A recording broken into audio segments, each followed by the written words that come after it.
விருச்சக ராசி நேயர்களே, விடாமுயற்சியால் வளர்ச்சியடையும் ராசி இந்த விருச்சக ராசி. இந்த வருடம் உங்களுக்கான வருடமாக பிறக்கின்றன. ஏன்னா உங்கள் ராசிக்கு 2-5க்குரிய குரு பகவான் உச்சம் பெறும் காலகட்டம் இந்த வருடம். முதல்ல சக்ஸஸ் நிறைய விஷயங்கள் காத்திருக்கு. நீங்கள் செய்ய வேண்டிய ஒன்று, முயற்சி செய்ய வேண்டிய ஒன்றே ஒன்று தான். முதல்ல இந்த ராசிக்கு, சார் இடம் வீடு சொத்து அமையுமா, ஒரு வண்டி வாகனம் வாங்க வேணாம் அப்படின்னு ஆண் பெண் இருவரும் நிறைய பேர் கேட்டிருக்கீங்க. முதல்ல உங்களுக்கு வாடகை வீட்டில் இருந்தவங்க இப்போ வாடகைக்கு விடுற அளவுக்கு டெவலப் ஆனால் எப்படி இருக்கும், அந்த மாதிரி வருடங்க. முதல்ல மனதுக்கு பிடித்த இடம் வீடு அமைய வாய்ப்புண்டு. ஒரு சிலர்லாம் வண்டி வாகனங்கள், புது பிராண்ட், புது மாடல்கள், ஈவி வெஹிக்கிள் போகலாமா அப்படிங்கிற மாதிரி நிறைய பிளான் பண்ணி வாங்கக்கூடிய அம்சமாக இருக்குது. அப்போ வண்டி வாகனங்கள் உண்டு.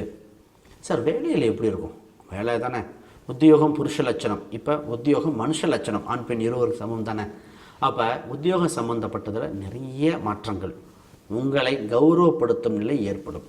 குடும்பஸ்தானத்தை, அதாவது தனஸ்தானத்தை குரு பகவான் இருக்கும் காலகட்டத்தில் இவங்களுக்கு பண வருவாய் உண்டு, ஒரு ப்ரொமோஷன் கிடைக்க வாய்ப்பு உண்டு. சார் ஒரு இடத்துல கஷ்டமாக இருக்குது, வேறு இடம் மாறலாமா, மாறி வளர்ச்சி அடையக்கூடிய சூழ்நிலை உண்டு. அதில் கவனம் செலுத்துங்க. பிஸ்னஸ் பண்ணலாமா, பிஸ்னஸ் சம்மந்தப்பட்டது. பொதுவாகவே இந்த ராசிக்கு 10ஆம் இடத்தில் சூரிய பகவான் சஞ்சாரம் செய்யலாம். அதிகார பதவி, நிர்வாகம் சம்மந்தப்பட்டது. நான் விருச்சகம் சொன்னாலே சிறந்த நிர்வாகிம்பேன். இப்போ மேனேஜ்மெண்ட் ஸ்கில் நிறையா இருக்கும். யாரெல்லாம் முடியாதுன்னு சொன்னாங்களோ அதெல்லாம் ஜெயிச்சு காட்டுற ராசி. இப்போ பிஸ்னஸ் சம்மந்தப்பட்டது நல்லபடியாக இருக்குது. இங்கே அதில் கேது பகவான் இருப்பதால் இம்போர்ட் எக்ஸ்போர்ட், வெளிநாடு சம்மந்தப்பட்ட தொடர்புகள் இதெல்லாம் அனுகூலம்.